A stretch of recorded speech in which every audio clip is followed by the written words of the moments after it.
دنیا والوں پر اپنے دکھ ظاہر مت کرو، کیونکہ یہ وہاں چوٹ ضرور مارتے ہیں جہاں پہلے سے زخم ہوتا ہے۔ سچے لوگوں کو غصہ جلدی آتا ہے، منافق لوگ منہ پر مسکراہٹ اور دل میں غصہ رکھتے ہیں۔ ہر انسان اپنی زبان کے پیچھے چھپا ہوا ہے، اگر اسے سمجھنا ہے تو اسے بولنے دو۔ اچھی چھلانگ لگانے کے لیے کچھ قدم پیچھے ہٹنا ضروری ہے۔ کچھ لوگ بھی بڑے عجیب ہی ہوتے ہیں، ان کو جتنا بھی آپ سمجھو وہ ہمیشہ لوگ ہی رہتے ہیں۔ معاف کرنے کا یہ مطلب نہیں کہ اس کو گلے سے لگایا جائے یا اس کو دوست بنا لیا جائے، صرف ایک عہد کرنا ہوتا ہے کہ جو اذیت اس نے مجھے دی وہ میں نے اس کو نہیں دینی۔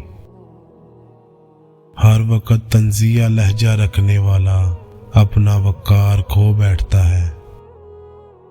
جو جھک جانا سیکھ جاتا ہے وہ ساری دنیا کو جھکا لینا سیکھ جاتا ہے۔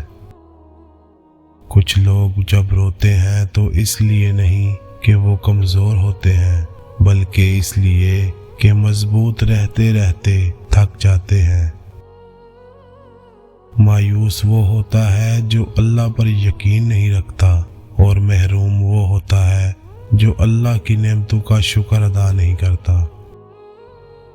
اگر کسی کو تکلیف دے کر بھی اچھے سے سو لیتے ہو تو اپنے ضمیر کا جنازہ پڑھ لو، کیونکہ آپ کا ضمیر وفات پا چکا ہے۔ کوئی سفر بھی لا حاصل نہیں ہوتا، منزل نہ بھی ملے تو راستے بہت کچھ سکھا دیتے ہیں۔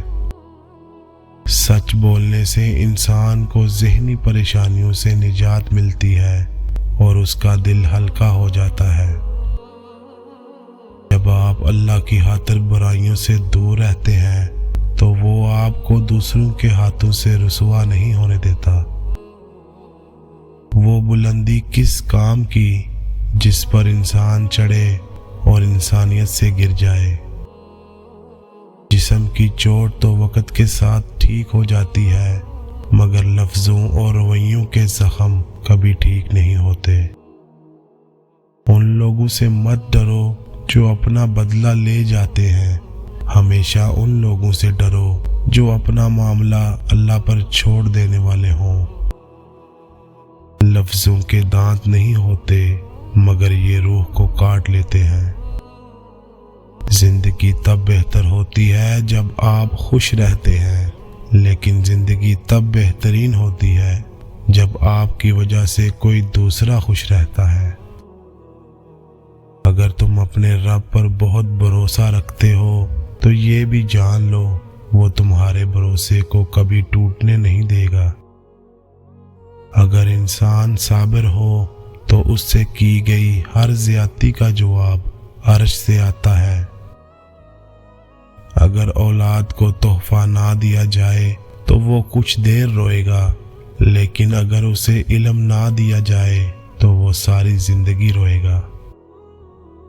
لوہا کبھی خراب نہیں ہوتا، وہ ہمیشہ اپنے ہی زنگ سے برباد ہوتا ہے۔ اسی طرح انسان کو کوئی برباد نہیں کر سکتا، اس کی سوچ اور دوسروں سے امیدیں ہی اسے برباد کرتی ہیں۔ نصیحت کیجیے مگر شرمندہ نہ کیجیے، مقصد دستک دینا ہوتا ہے، دروازہ توڑنا نہیں۔ ماں باپ کی نافرمانی موت سے پہلے موت کا اعلان ہے۔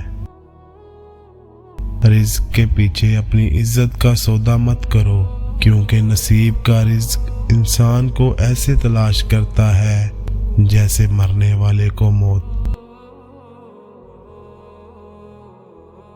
دوستو آج کی ویڈیو اچھی لگی ہو تو پلیز چینل کو لازمی سبسکرائب کریں، ویڈیو کو لائک کریں اور اپنے دوستوں کے ساتھ شیئر کریں۔ شکریہ۔